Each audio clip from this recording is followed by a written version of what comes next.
श्री श्री प्रेम भक्ति चंद्रिका संख्या 4।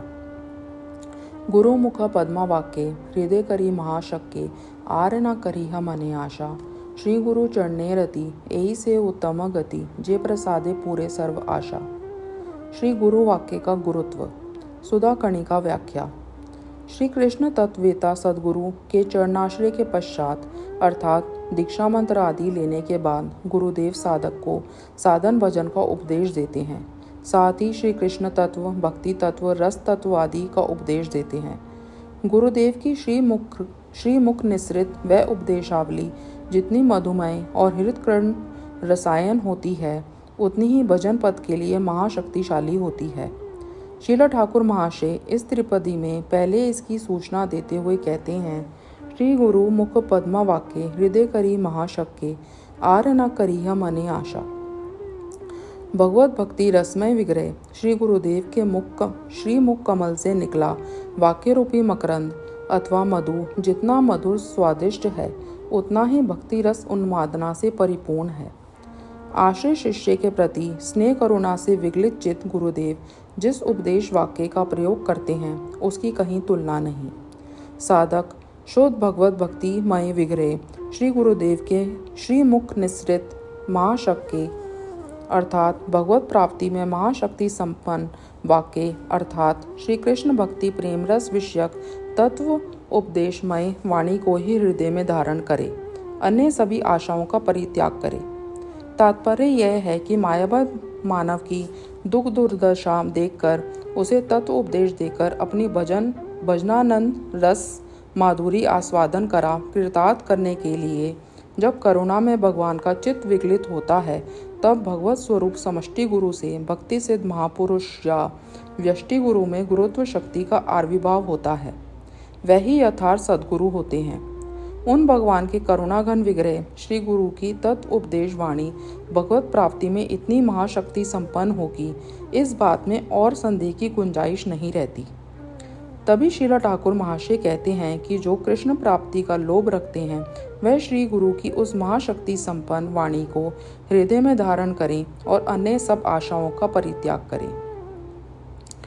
प्रश्न हो सकता है, गुरुदेव अपने श्रीमुख से जो तत्व उपदेश दें, वह यदि शास्त्र महाजनों के मत के अनुकूल ना हो, तब भी क्या साधक उस वाक्य में वैसी निष्ठा रखे? इसके उत्तर में कहा गया है कि सद्गुरु साधु शास्त्रों के प्रतिकूल उपदेश कभी नहीं दे सकते। कोई देते हैं तो सच शिष्य उसे ग्रहण नहीं करेगा और श्री गुरु की किसी प्रकार की अवज्ञा भी नहीं करेगा। वह उस उपदेश का मर्म समझने में असमर्थ है, यह समझकर उसका परिहार करेगा। इसलिए शीला ठाकुर महाशय ने आगे 12वीं त्रिपदी में कहा है, साधु शास्त्र गुरु वाक्य हृदय करिया एक के सतत भासीबो प्रेम माजे। तत्पश्चात कहते हैं, श्री गुरु चरणे रति एही से उत्तम गति जे प्रसादे पूरे सर्व आशा।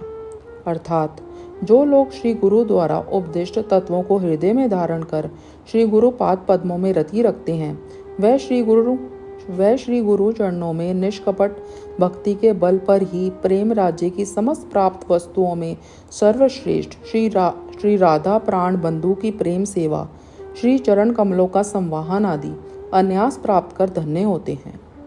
श्री गुरु चरणों में रति उत्पन्न होने पर अर्थात साधक चित्त श्री गुरु पाद पद्मों में निष्ठा भक्ति रूपी रोग से सुरंजित होने पर अथवा साधक की चित्तवृत्ति के भजन में श्री गुरु विग्रह में भाव तन्मय होने पर उत्तम गति अनायास ही प्राप्त हो जाती है। प्रश्न उठ सकता है, गौड़ीय वैष्णवों के लिए उत्तम गति या सर्वश्रेष्ठ प्राप्य विषय है श्री राधा माधव की प्रेम सेवा पाना, फिर वहाँ श्री गुरु चरणों में रति को ही उत्तम गति या सर्वश्रेष्ठ प्राप्य विषय के रूप में उल्लेख करने का हेतु क्या है? इसका तात्पर्य यही है कि श्री गुरु चरणों में रतिमान साधक अति सुनिश्चित रूप से श्री राधा कृष्ण की निकुंज सेवा रूपी उत्तम गति प्राप्त करता है।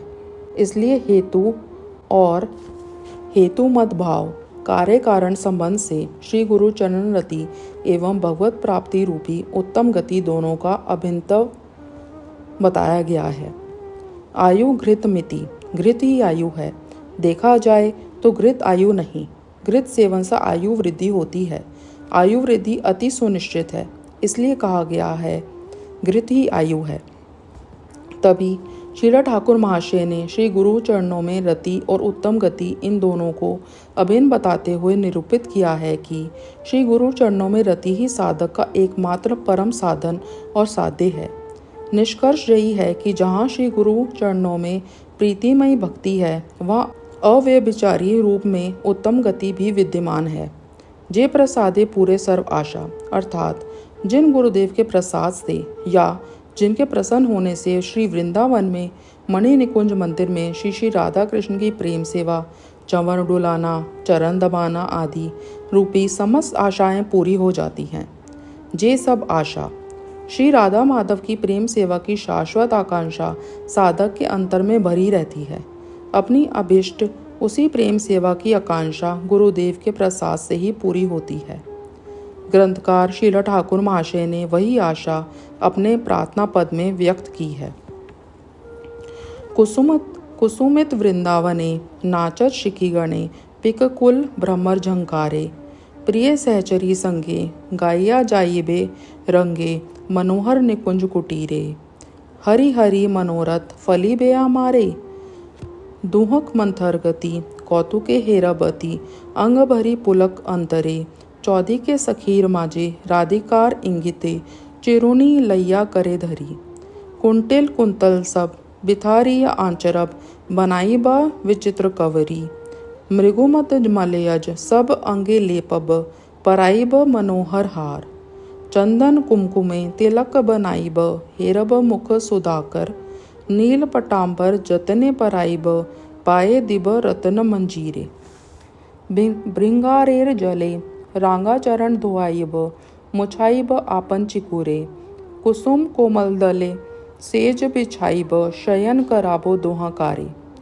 धवल चामल आनी मृदु बीजब चरमित दुहक शरीरे, कनक संपुट करी कर्पूर तांबुल भरी जोगाइब दोहार बदने, अधर सुधार से तांबुल सुबासे बोखब अधिक जतने, श्री गुरु करुणा सिंधु लोकनाथ दीनबंधु मुई दीने करो अवधान, राधा कृष्ण वृंदावन प्रिय नर्म सखीगण नरोत्तम मांगे एई दान।